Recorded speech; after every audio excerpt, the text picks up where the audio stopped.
प्रिय विद्यार्थियों नमस्कार। आज हम लोग बीए पार्ट 1 के शिक्षा के सिद्धांत प्रथम प्रश्न पत्र में योग और शिक्षा विषय का अध्ययन करेंगे। योग का अर्थ एवं परिभाषाएं। संस्कृत की युज धातु से योग की उत्पत्ति हुई है। संस्कृत भाषा की युज धातु से योग की उत्पत्ति हुई है। तो जिसका अर्थ है जोड़ना, योग का अर्थ है जोड़ना, जैसे प्लस मीन्स जोड़ना। महर्षि पतंजलि के अनुसार रूप रस गंध, रूप रस गंध स्वार्थ और शब्द के लोभ में आने से रोकना योग है। रूप रस गंध स्वार्थ और शब्द के लोभ में आने से रोकना योग है। अर्थात योग मन की चंचलता पर नियंत्रण रखने का एकमात्र साधन है। योग जो है मन की चंचलता पर नियंत्रण रखने का एकमात्र साधन है। इस प्रकार आपने देखा योग का अर्थ। अब हम योग एक अत्यंत विस्तृत एवं रहस्यमय विषय है। भारत की अति प्राचीन विद्या योग द्वारा न जाने कितने तपस्वियों ने अपने आराध्य को पाने हेतु कठिन तप किए। तो कठिन तप किए, हर प्रकार के कष्टों को सहकर अपने आराध्य को प्राप्त करने के लिए कठिन तप किए। भगवान श्री कृष्ण ने अपनी मुखारित वाणी से अर्जुन को जो योग के बारे में बताया वह श्रीमद् भागवत में गीता में लिखा है कि अपनी अद्भुत क्षमता को निम्न प्रकार से व्यक्त करता है।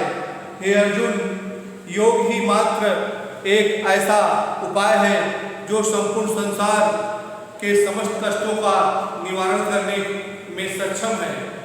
तो योग द्वारा अपने इंद्रियों को वश में करो और सांसारिक बंधनों से मुक्त होकर इस सांसारिक कार्य करते हुए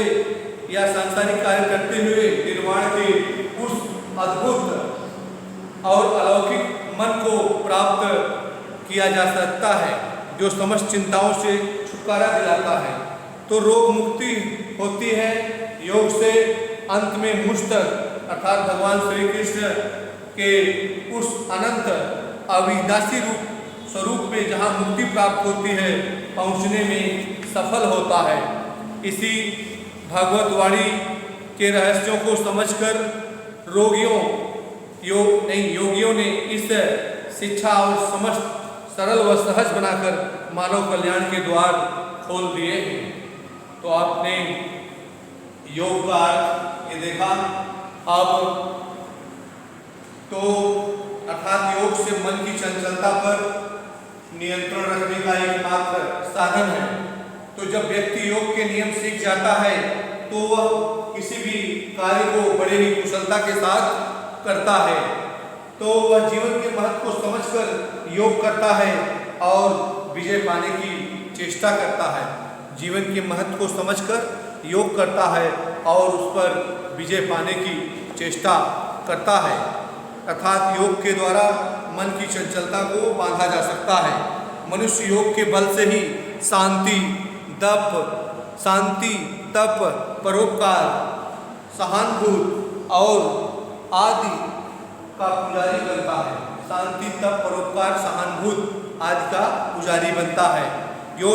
योग मात्र दार्शनिक तथा आध्यात्मिक पक्ष की ओर संकेत नहीं करता, वरन यह शारीरिक तथा भौतिक पक्ष के विषय में भी हमें ज्ञान प्रदान करता है। योग शरीर को हष्टपुष्ट, स्वस्थ तथा बलवान बनाता है और हमें रोग से मुक्ति दिलाता है। ज्ञानेंद्रियों और कर्मेंद्रियों का प्रशिक्षण प्रदान करता है और उसमें इतनी क्षमता आ जाती है कि प्रत्येक कार्य आसानी से संपन्न हो जाता है। योग शरीर में पनपने वाले विकारों और रोगों को निकाल कर दूर करता है और उसके पश्चात मन में व्यर्थ विचारों में तो स्थान नहीं रहता। उसकी शारीरिक तथा मानसिक शक्तियाँ पुष्ट बनती हैं, वही सोचती हैं जिसका स्वरूप जिससे सबका कल्याण होता है। तो योग की परिभाषाएं हैं। योग वशिष्ठ मुनि के शब्दों में संसार सागर से पार होने की युक्ति को ही योग कहते हैं। संसार, ये जो पूरा विश्व दिखाई पड़ रहा है, ब्रह्मांड, तो योग से मोक्ष, योग संसार सागर से पार होने की युक्ति को ही योग कहते हैं।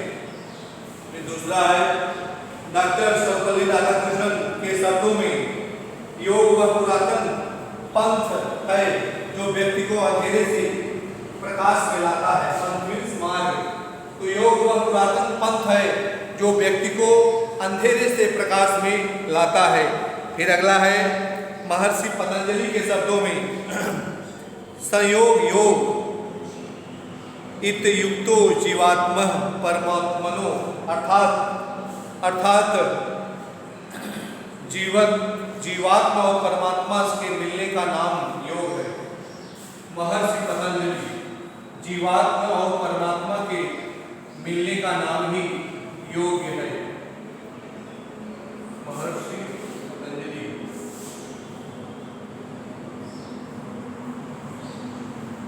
जीवात्मा और परमात्मा, जीवात्मा और परमात्मा के मिलने को योग कहते हैं। तो ये रहा परिभाषा।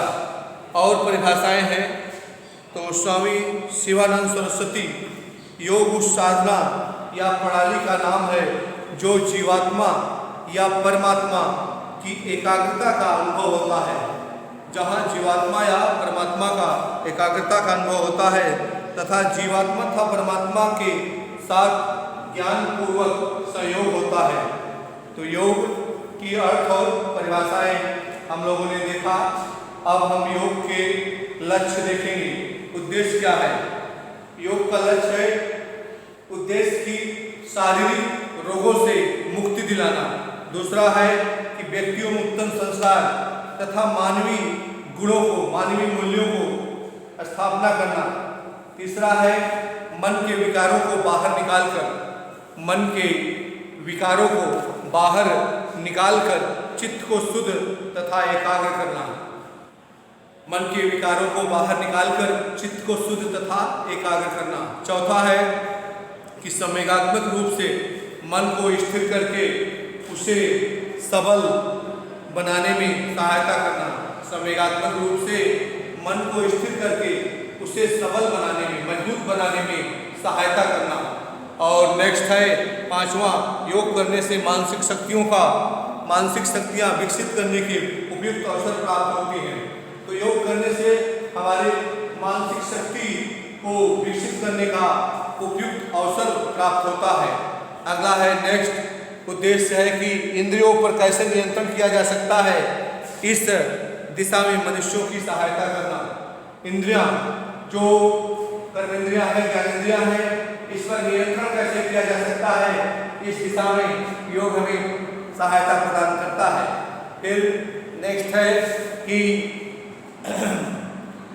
शारीरिक अंग प्रत्यंगों की वृद्धि तथा विकास का मार्ग प्रशस्त करता है। शारीरिक अंग और प्रत्यंगों की वृद्धि तथा विकास का मार्ग प्रशस्त करता है। नेक्स्ट है व्यक्ति के आचरण का सुधार करना तथा उसे नैतिक और चारित्रिक रूप से सबल बनाना। फिर अंतिम है कि योग मानसिक बीमारियों जैसे भ्रम, तनाव, अशांति, अनिद्रा आदि को दूर करने में सहायता प्रदान करता है। तो योग के अंग हैं part of yoga, parts of yoga.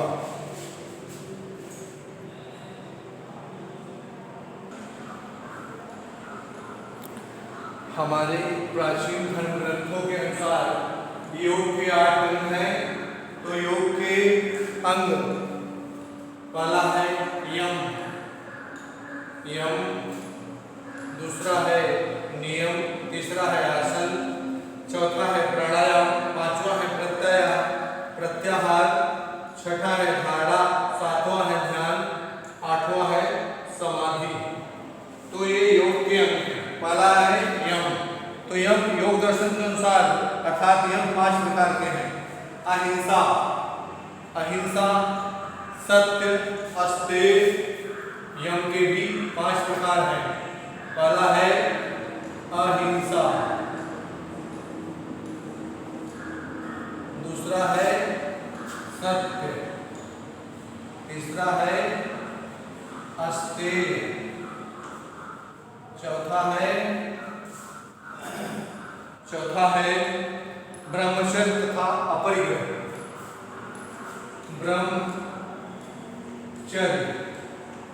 और पांचवा है अपरिग्रह। ये 5 प्रकार के यम हैं। यम क्या है? योग के 8 अंग हैं। 8वां पहला है यम 5 प्रकार के हैं। तो अहिंसा क्या है? हमारे प्राचीन ऋषि मुनियों ने विश्व को अहिंसा का संदेश दिया। विशेष रूप से बौद्ध तथा जैन धर्म के महावीर तथा गौतम बुद्ध ने अहिंसा परमो धर्म, जिसका सब प्राणियों द्वारा शत्रुता छोड़कर प्रेम भाव से रहना, सब कर्म की मानवता, भलाई और सुख और खुशी, सब कर्मों द्वारा मानवता, भलाई और खुशी मिलना। तो खुशी के लिए जो कष्ट दे उसे इस कष्ट के बदले में कष्ट देने की बात न सोचना। जैसे महात्मा गांधी को किसी ने मुंह पर एक थप्पड़ मार दिया, महात्मा गांधी ने कहा कि मेरे एक तरफ मार दिए, दर्द कर रहा है, दूसरे तरफ भी मार दो।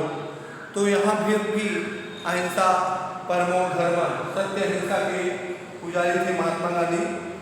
तो यदि कहीं से कोई दुख प्राप्त हो तो उसे अपने भाग्य की देन समझकर हंसते हुए सहन कर लेना अहिंसा है। हिंसा न करना, अहिंसा।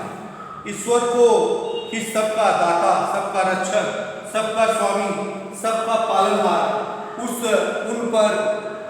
उन पर विश्वास करना और यह जान लेना कि दुख और दया का फल आनंद है। दुख और दया का फल आनंद है, यही अहिंसा है। जो भी प्राणी अहिंसा का पालन दृढ़तापूर्वक करते हैं, किसी को अपना शत्रु नहीं समझते, किसी का बुरा नहीं करते, वह तो सदा ही प्रसन्नचित्त रहते हैं। उनके जीवन मार्ग में कभी कोई बाधा नहीं आती, जीवन का हर सुख तो उन्हें मिलता ही है। इसके साथ साथ आत्मा को शांति प्राप्त होती है। तो ये कहा अहिंसा। दूसरा है सत्य। सत्य क्या है? जो लोग अपने ज्ञान के अनुसार सत्य बोलते हैं, शुद्ध हृदय से सत्य का आचरण करते हैं और सत्य का पालन करते हैं, वही ज्ञानी माने जाते हैं। झूठ बोलकर स्वार्थ की सिद्धि चाहता है, यह कोई शुभ कर्म नहीं है।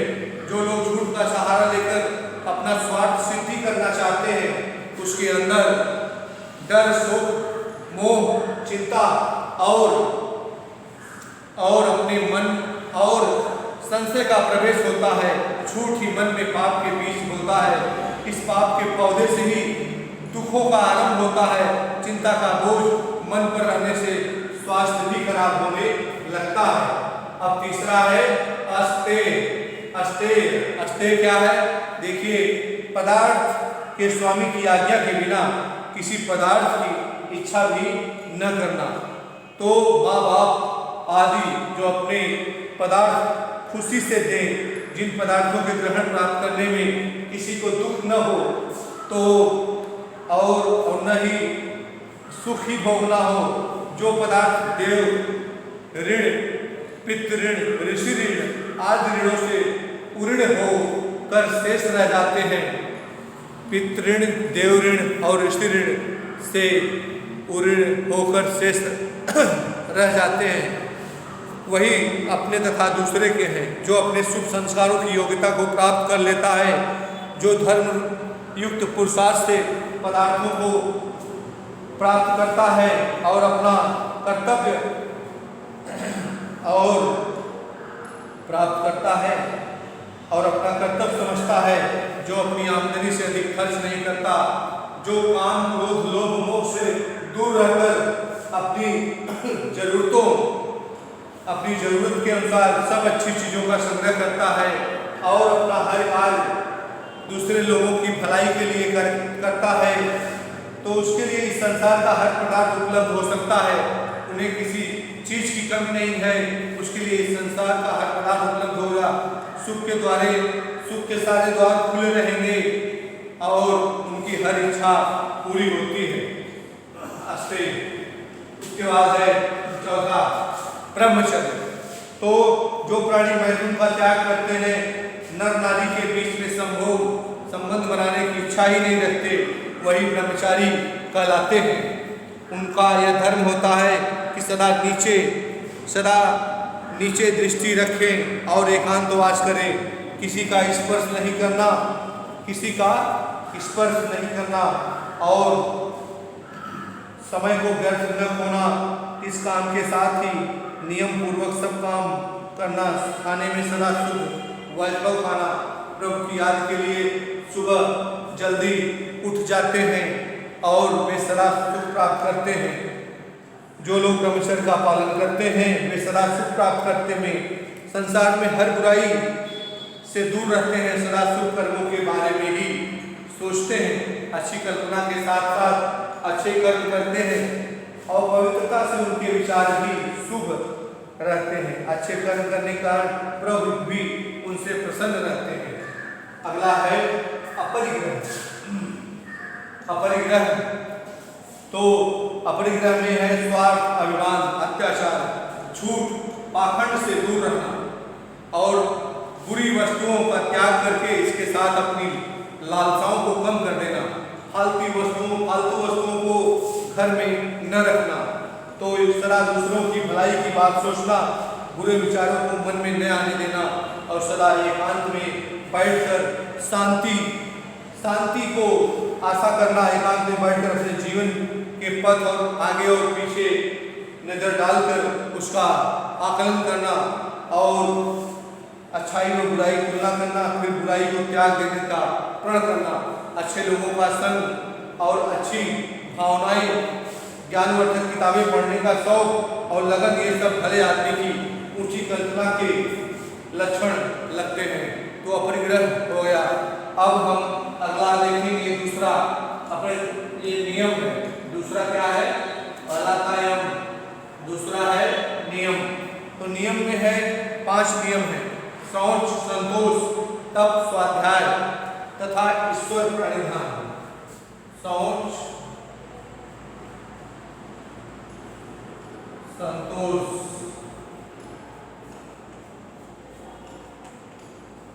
तप, स्वाध्याय और पांचवा है ईश्वर। संतोष हो गया, स्वाध्याय, ईश्वर प्रणिधान। ईश्वर प्रणिधान। तो नियम में है कि शौच, प्रातःकाल ब्रह्म मुहूर्त में जागकर अपना शौच क्रिया होने के बाद इसके पश्चात ताजा जल से नहाकर दातुन मंजन, दांत मुंह साफ करने से किसी तरीके से सब कुछ साफ कर अपने आप को पाक साफ रखें। उसके बाद शरीर स्नान, वस्त्र और पात्रात को स्वच्छ कर शीतल बंद और सुगंध युक्त वायु सेवन करना, हल्के मीठे निर्मल जल को छान कर पीना, सुगंधित पुष्टिकारक तथा रोगनाशक शुद्ध भोजन करना। फिर है अगला संतोष। संतोष में है कि अपने आप में धैर्य से रहना, आत्मप्रिय कर्म करना। संतोष में है कि अपने आप में धैर्य से रहना, आत्मप्रिय कर्म करना, सुखी और संतोषी लोगों से मित्रता, सुखी और संतोषी लोगों से मित्रता, दुखियों पर दया दृष्टि, धर्मात्माओं से मिलने पर खुशी, बुरी संगत से दूर, लाभ की खुशी, अंधे न होना, हानि होने पर आंसू न बहाना, सुख दुख में संयम रखना, कम से कम बोलना। तो ये संतोष के लक्षण है। हर प्राणी के अंदर एक ही ईश्वर है, एक ही शरीर है, उस शरीर के अंग बराबर है। जब ईश्वर ने किसी प्राणी के में अंतर नहीं रखता तो उसमें अंतर समझने वाले लोग ईश्वर के भक्त तो माने नहीं जा सकते, ईश्वर के भक्त माने नहीं जा सकते। इसलिए किसी भी प्राणी से घृणा मत करो और प्रेम से बोलो, धैर्य से काम करो। धैर्य में ही शांति है, धैर्य में ही सुख है और धैर्यवान प्राणी ही ईश्वर के प्रिय होते हैं। तो ये संतोष रहा। अगला है तप, तीसरा है तप। तप त्याग जीवन सुख के साधन है। तप से ईश्वर को प्राप्त किया जा सकता है। त्याग से मन को पूर्ण शांति मिलती है। शारीरिक और आत्मिक सुख मिलते हैं। अपनी हर भूल पर पश्चाताप करके उसमें सुधार करना। जीवन में यदि कष्ट अथवा रुकावट आ जाए उसे तप त्याग और धैर्य से दूर करने में भलाई है। उसके बाद है स्वाध्याय। ओम का अर्थ मनन पूर्वक जप करना। वेद उपनिषद तथा अन्य ग्रंथों का स्वाध्याय, पक्षपात, स्वार्थ, उसके बाद दुराग्रह को छोड़कर शुद्ध बुद्धि के साथ प्रमाणों से विचार करते हुए वेद ज्ञान का पाठ और उसका प्रचार करना। उसके बाद वेद एक प्रकाश है, ज्ञान है जो भटकते हुए लोगों को अंधेरे में प्रकाश दिखाता है। तन की प्यास तथा पेट की भूख की भांति यह ज्ञान भी एक प्रकार की भूख और प्यास है। तो वेद एक प्यास है, अंधेरे में भटकते हुए लोगों को ज्ञान के प्रकाश दिखाता है। जिस प्रकार तन की प्यास और तन की प्यास तथा पेट की भूख की बात, यह ज्ञान भी एक दूसरे के लिए भूख और प्यास है। जो लोग ईश्वर पर विश्वास रखते हैं और सदा प्रभु की ओर ध्यान लगाए रखते हैं, आत्मिक शक्ति प्राप्त होती है। वेद ईश्वर मिलन के द्वार खोलता है। तो वेद द्वारा ईश्वर मिलन के द्वार खोलता है। ईश्वर प्राणिधान, पांचवा है ईश्वर प्राणिधान। ईश्वर प्राणिधान मानव शरीर में 5 तंत्र हैं, वे सब अपने अपने सजाती तत्वों की ओर जा रहे हैं। क्योंकि जीव प्राणी जो है साथ छोड़ देंगे।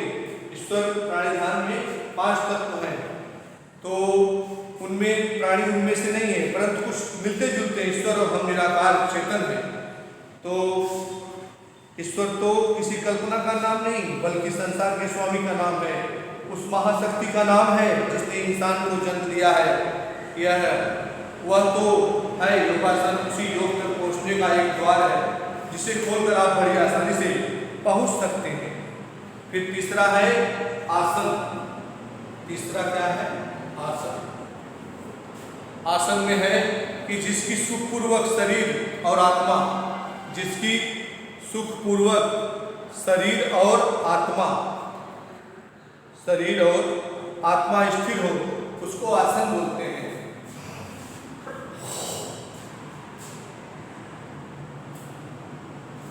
सुखपूर्वक शरीर और आत्मा स्थिर हो उसको आसन बोलते हैं।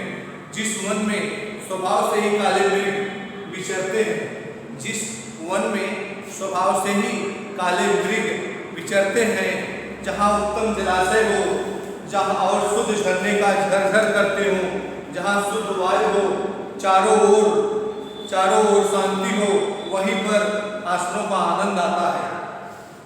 तो अगला है चौथा प्राणायाम। प्राणायाम क्या है?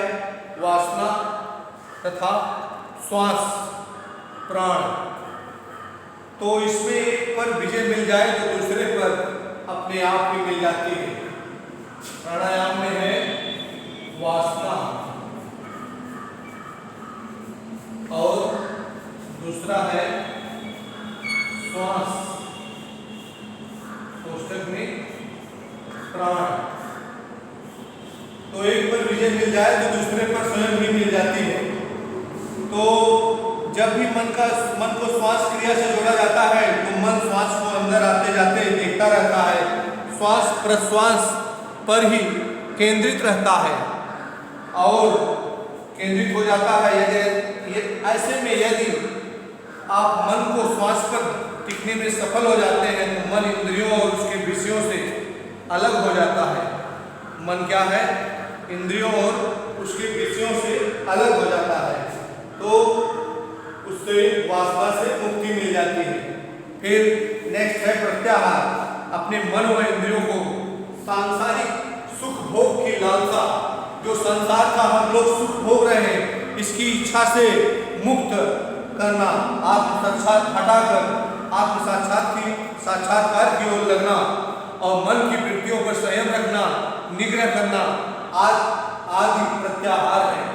मन की जो हमारी वृत्तियां हैं और उस पर संयम रखना, निग्रह करना आदि प्रत्याहार है। फिर 3 हो गया, ये 4 हो गया, 5 हो गया, 6वां है धारणा। धारणा है कि जब हम अपने मन बुद्धि चित्त और अहंकार, मन बुद्धि चित्त और अहंकार, मन बुद्धि चित्त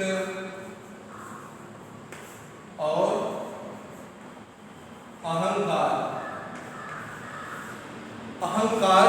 में उस ब्रह्म तत्व को व आकाश तत्व को धारण करने का अभ्यास करते हैं तो उसे धारणा करते हैं। उस ब्रह्म तत्व को धारण करने का अपने मन में, बुद्धि में, चित्त में, अहंकार में धारण करते हैं तो उसे धारणा करते हैं। अगला है 7वां ध्यान। 7वां है ध्यान। ध्यान क्या है? समस्त सांसारिक प्रपंचों से चित्त को हटाकर एक ब्रह्म में एकाग्र करके उसी के चित्त में, ब्रह्म में एकाग्र उसी के चित्त में लीन करने का अभ्यास करना ही ध्यान कहलाता है। ध्यान मन के ताले की चाबी है और ध्यान से मन को शुद्धि होती है। ध्यान मानव शक्ति की प्रेरणा का सबसे बड़ा सूत्रधार है। ध्यान से मन की शक्ति नष्ट होने से बच जाती है। मन की चंचलता से बचाने और उसे बुरे मार्ग पर चलने से रोकने के लिए ध्यान ही एकमात्र साधन है। तो योगी का कर्तव्य ही ध्यान से आरंभ होता है। जो योगी होते हैं उनका कर्तव्य ही ध्यान से आरंभ होता है। ध्यान तो साधारण लोगों के लिए भी अत्यंत लाभदायक है, चाहे वे सन्यासी हो अथवा वकील हो, डॉक्टर हो, लेखक हो, अध्यापक हो, कवि हो, आलोचक हो, चित्रकार हो। ध्यान उनके लिए शांति का संदेश लाता है। अशांत और चिंता के सागर में डूबे लोग ये ध्यान लगाना आरंभ कर दें तो अपने आप चिंता मुक्त हो जाएंगे। अब अगला है समाधि। समाधि से क्या है? उसी एक परम तत्व में लीन हो जाना, वह लंबे समय तक इसी अवस्था में रहना या रहने का अभ्यास करना समाधि कहलाता है। तो समाधि क्या है? एक लंबे समय तक उसी अवस्था में, उसी आसन में लीन हो जाना ही समाधि कहलाता है। तो आज हम लोग योग के अंग देखे, योग की परिभाषा देखा, योग का अर्थ पढ़े। अब हम अगले वीडियो में पढ़ाएंगे योग का प्रकार। तो योग के प्रकार में और उसके बाद विद्यार्थी जीवन में योग का महत्व बताया जाएगा। फिर आज की वीडियो क्लास यहीं समाप्त होती है। फिर हम नेक्स्ट वीडियो में मिलेंगे। वीडियो को अधिक से अधिक देखें, लाइक करें, शेयर करें, सब्सक्राइब करें, बेल आइकन की घंटी जरूर दबाएं और थैंक यू।